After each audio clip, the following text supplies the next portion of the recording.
The DOJ, finally, they are opening a civil rights investigation into the Phoenix Police Department. They are utilizing a little known and rarely used method to do this. They need to do it more. We covered something that happened in Phoenix not too long ago on Indisputable. I'm gonna bring that video back to your attention. This, in my opinion, was a straight up murder. This is graphic, I warn you first. Here's that video.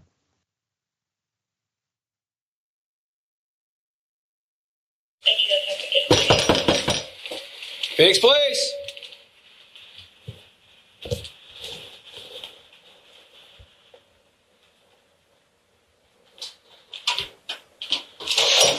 What are you doing? Whoa! Put your hand down!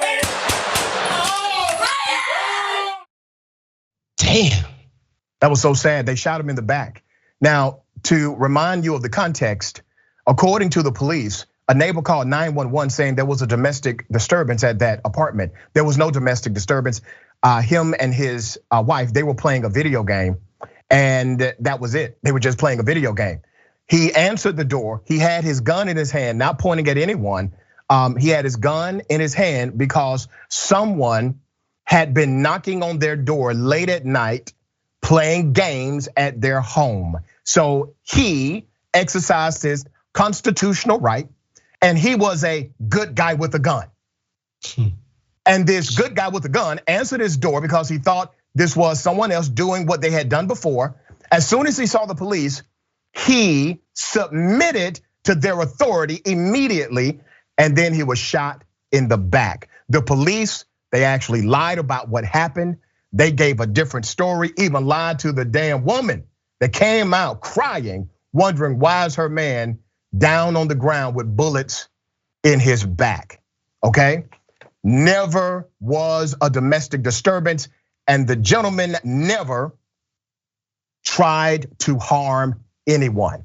Now, the Attorney General, Merrick Garland, and Assistant Attorney General Kristen Clark for the Civil Rights Division, remember we worked hard to get her approved, announced today that the Justice Department has opened a pattern or practice investigation into the city of Phoenix and the Phoenix Police Department. Let me explain what that means. That means this is not about one particular incident. This is about a collection of incidents that they are now saying too many, too much, and we're coming. There's more. The investigation will assess all types of use of force by Phoenix PD, including deadly force that you just saw. The investigation will also seek to determine whether Phoenix PD engages in retaliatory activity against people for conduct protected by the First Amendment, whether Phoenix PD engages in discriminatory policing, and whether Phoenix PD unlawfully seizes or disposes of belongings of individuals experiencing homelessness. Wow. Just an update from what you just saw in that video. The Phoenix Police Department will move forward with plans to fire the officer who fatally shot 40-year-old Ryan Whitaker in the back last May. A department spokesperson confirmed that. Obviously, we're looking for that officer and anyone who lied on that police report. All of them should be held to the highest standard of accountability and be arrested, charged, prosecuted.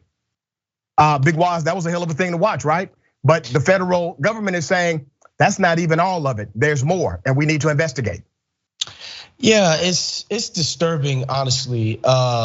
Just full disclosure, I actually try to avoid police shooting videos nowadays because, you seen one, you kind of seen them all, and they're all equally as disgusting and galling. But I've literally watched that for the first time just now. And what really struck me, Doc, is that when they knocked on the door, they moved away from the peephole. They weren't in the line of vision of the guy's peephole. They were standing off towards the side. So you knock on the door and you say Phoenix PD. How is he supposed to know that it's actually you guys if you're not standing in front of his peephole?